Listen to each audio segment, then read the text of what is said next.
Hello and welcome to DailyO Facebook Live. I'm joined by Panini Anand, Deputy Editor, Aaj Tak website, and we're going to talk about the utterly bizarre turn that the cow politics has taken in India. Rajasthan High Court today sort of made a very interesting recommendation that the cow should be made the national animal of India. So, what exactly is going on? We have sort of a, we have a central order which restricts trade of cattle for sale in animal markets intended for slaughter. So, and that is sort of really, being objected to by the state, various state governments.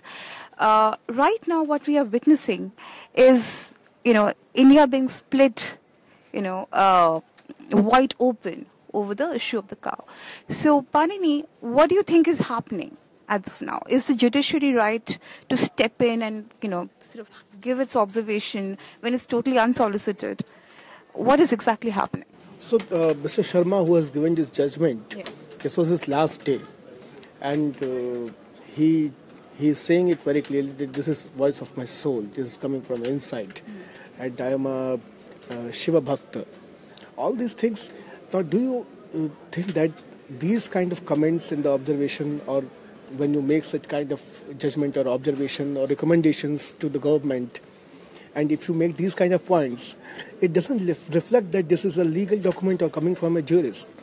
It looks like someone who is charged with, who has his own opinion, his own biases because of his religious or political belief or ideological mindset.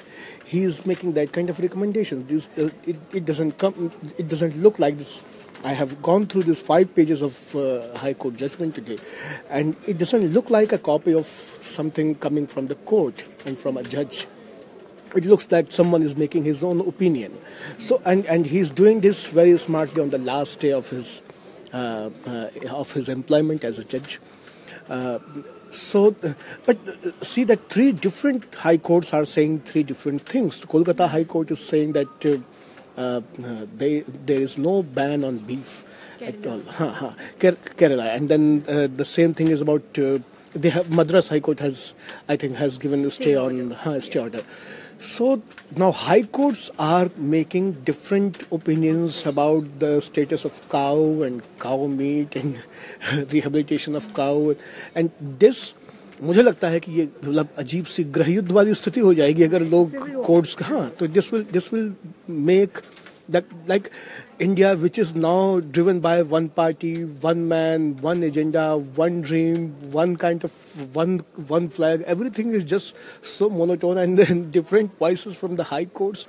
This will lead to completely internal security concerns, and that is a big problem. That how these kind of recommendations, if they were coming in like say 3-4 years back, or like if they were coming in UPA government, then it was like seen something which is coming just from one person. But it's not only the judge who is making these kind of comments. It's more like the things are happening in this country like that. और ये बहुत अजीब सी चीज़ है कि, and there is a political connection to it.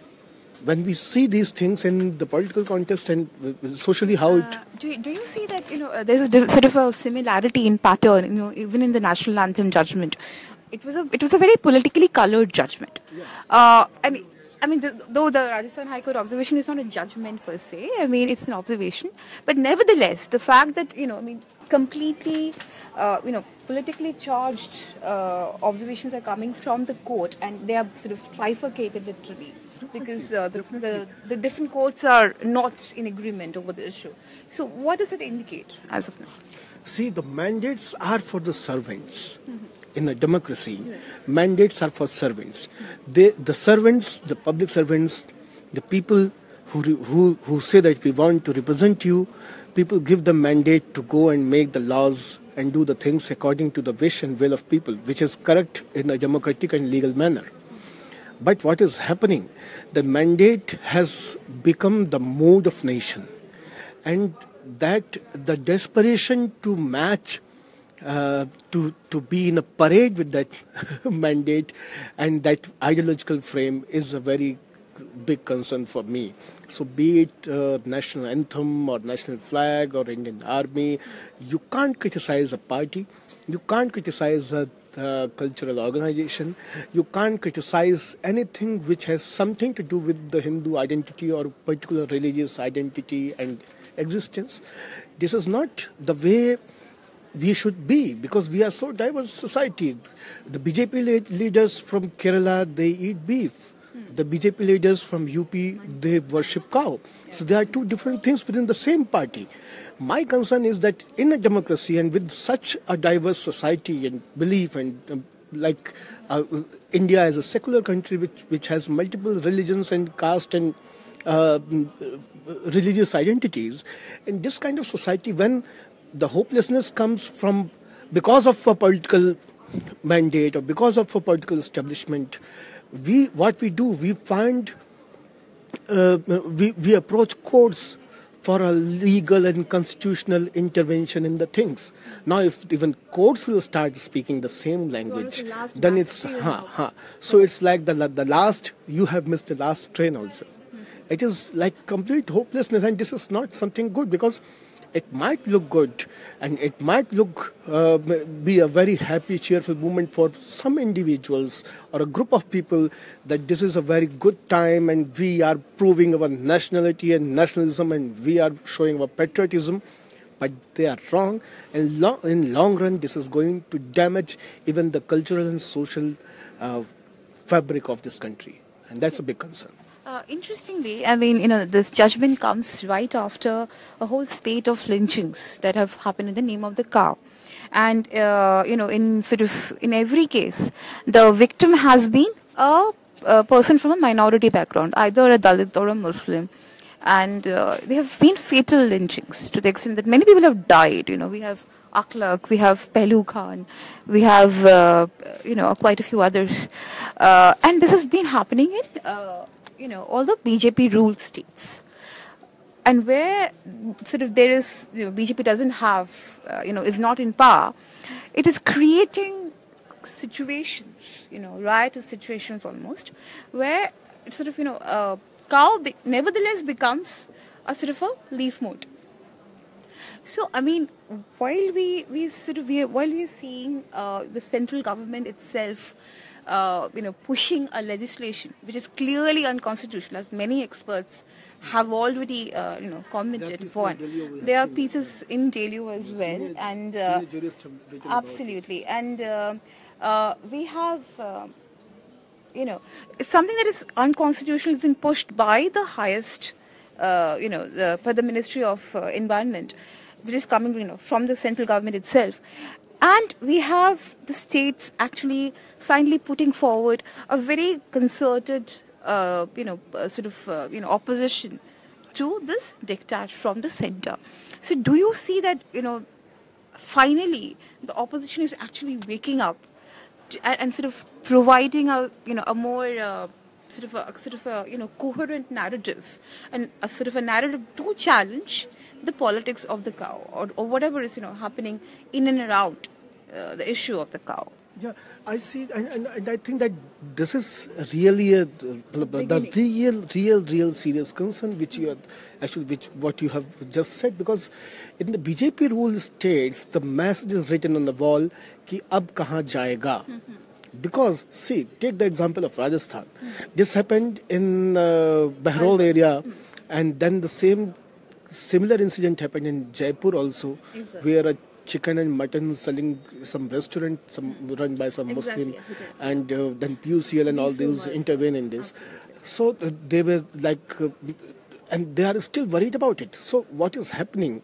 That the party is saying, you can't do this. Your party workers are saying, you can't do this. Your cultural organizations are saying, you can't do this. Your police is not registering cases against these mobs, the lynch mobs. And then the hopelessness comes when even the courts are speaking the same language. So what is the message for those who maybe they were doing it or maybe they were not doing it. That will come only after the judgments and once. So I'm not saying I'm not being party to any of them, but I'm saying that the minute you start speaking, you start giving this kind of message to the last man in the society. It is completely against what India as a secular constitutional nation exists and we have lived so long. My biggest worry is that there is an understanding, and I sense it, that there is an understanding in BJP where Mr. Narendra Modi, the Prime Minister, is saying that रात को 12 बजे भी तुम मेरे घर आओगे तो मैं तुम्हारी बात सुनूंगा. लेकिन रमजान का महीना शुरू होता है और पहले दिन ही गोंडा में यूपी में लोग नमाज पढ़ के आ रहे हैं, उनको मार दिया जाता है. Another incident has also happened recently in UP, and this is just third or fourth day of Ramjan. My point is that you are saying to the people in this country that please vote for me, I will do this, and people listen you, people believe you, people put their trust in you, and they vote for you, they make you the government. But when you say that this lynch mob I don't support, these people are anti-social elements, ये हमारे लोग नहीं हैं, and no one listens it. It's like a complete understanding that the hard Hindutva and this fundamentalist approach will keep going on ground, and I will keep playing the game of development. There will be no match. We will not cross each other's line. We will just do what we are determined to do, and this we can sense from if you look to the incidents in last 2-3 years. Actually, this is a pattern where the Prime Minister don't want any stains on his own hand, but the party and the people who are supporting him and the people who have voted for him, they are doing it very much. And when the judiciary adds lines in that same rhetoric, it's a much serious thing in this country then. Interestingly, it's not just limited to violence, in the name of cow. The impact of the central government diktat, Gazette notification number 396, will actually be, it will weigh down the farmers. One of the primary constituency of the BJP is the cow belt, and farmers in this area will be deeply affected because they will be saddled with the infirm cattle, and they will not be able to sell off the cattle in the cattle market, in the animal markets. So how is it that the political motivations and political compulsions literally is pushing BJP towards doing, or pushing the government towards doing and sort of bringing in legislations that will actually lead to economic disasters, and not just for for the minorities, but actually for farmers who clearly belong to the majority religion. What is the logic? I feel that there are already some disasters at policy level by the government. Even demonetization for that matter. So there are many disasters. They are not surfaced well. We can't see them, or people are not talking more because opposition is not united and they are not taking any stand on it. They just want the ruling government to go on whatever they want to do. And I think that the parties like Congress, they think that people will be fed up of Modi someday and they will give back power in our hands the way it happened in 2004. Having said that, I feel that in this entire situation, my concern is that because you keep chanting these kind of things, you keep talking about cow, you keep talking about army, you keep talking about Pakistan, surgical strike, strong measures against the black money in the name of like demonetization. All these things actually help you to take away the attention from the real problems and crisis occurring among the people because of your policies or because of your way of functioning and dealing with the governance. So I think that these things are actually helping the government to divert the attention, and that's why no one is actually stopping it. Actually, they say that they don't want to see these things, but there is no attempt to actually stop it. We don't see that. there are no cases in which we see very strong action against these kind of people who are doing these kind of lynchings, है ना? हाँ, तो वो कहीं पे भी हो. दूसरी चीज आप इस बात को समझिए कि I still have cows in my house, है ना, at my home, and we have grown with the cows, है ना. सवेरे सवेरे गाय का गोबर सर पे उठा के हम लोगों ने, और उस तरह से हमारा बचपन बीता है. I know who keep cows and who don't keep cows, and who just talk about cows. And what is happening? See, the middle class in our time, gone are the days when teachers, bank clerks, professors used to have one or two cows in their courtyards. These are the old stories. Now middle class is not interested in cow. The cow is just a matter of belief for them, not the matter of practice. They are not living with the cows. It's just the symbol. It's just like the ideals are left. So they talk about Vivekanand, they talk about Ramakrishna Paramhans, they talk about cow. That's it. It's सबको icon बना के रख दिया, क्योंकि उनको खुद गोबर से बदबू आती है, लेकिन वो गाय की बात करते हैं. गाय कौन पाल रहा है? गाय वो मुसलमान पाल रहा है जो गाय का दूध लोगों को दे रहा है. गाय का दूध कौन ले रहा है उनसे? जो Hindu in middle class colonies में रह रहे हैं कि no, we don't want buffalo milk, we want cow milk, it is good for health. Baba has told in some pravachan we heard that cow milk is better than buffalo milk. Taken the point, ठीक है, आप लेके जाओ. तो वो गाय को पाल रहा है. दूसरा आदमी कौन गाय को पाल रहा है? जिसके पास खेत हैं या जिसको पशुधन का जरूरत है खेती करने में या बाकी लाइवलीहुड के लिए, वो they are making their daily use fuel from the cooking fuel from they are getting from the cows, they are getting ghee from cows, they are using them for the agriculture purpose, so many other things. Now this kind of thing and this kind of act, if you are planning to bring, it's such a problematic thing that you are actually going completely against the cow.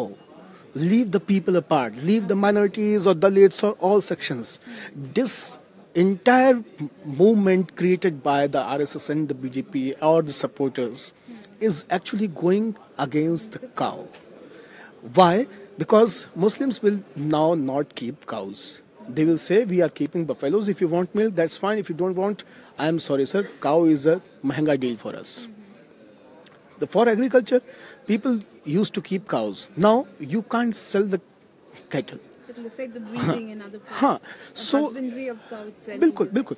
तो गाय को कोई इसलिए नहीं पालेगा. It can't be the dog of the house. Cow will remain cow. है ना? ऐसा नहीं हो सकता है कि नहीं सबके लिए 5 रोटी बन रही है तो 1 रोटी 2 रोटी इसके लिए भी बन जाएगा. They have a diet. You need a separate shelter for them. There is a cost of keeping cow in your house. If you don't earn that cost, how you will spend that money on the cow? So actually, you are discouraging all sections of society who are the cow keepers from keeping the cows. You are actually. At the end of the day, this is So by this kind of statements, you are actually making the cow an avoidable animal instead of the national animal. That is a really serious concern. What happened? You made tiger national animal, and tigers are only in the forest, and you are trying to protect them. What the government wants? They want that we should bring tigers to the courtyards and send cows to the jungles, and then there will be some bells to GPS bells around their neck to locate that where the cow is moving actually in the forest. So this is actually going against the cow, and this is actually going against that entire cultural, social and economic existence of cow in the Indian society. Because socially, culturally, cow is very much connected to the majority of this country. And because it is connected to the majority of country, minorities are also attached and dependent on it. We are not the society in which Muslims are isolated and operating in their own ghettos, and Hindus are isolated society operating in their own ghettos. It's a coexistence of multiple religions and caste and identities. And in that kind of setup, you just can't keep you can't make these kind of facts, because this is going to discourage everyone who keeps cow in their home.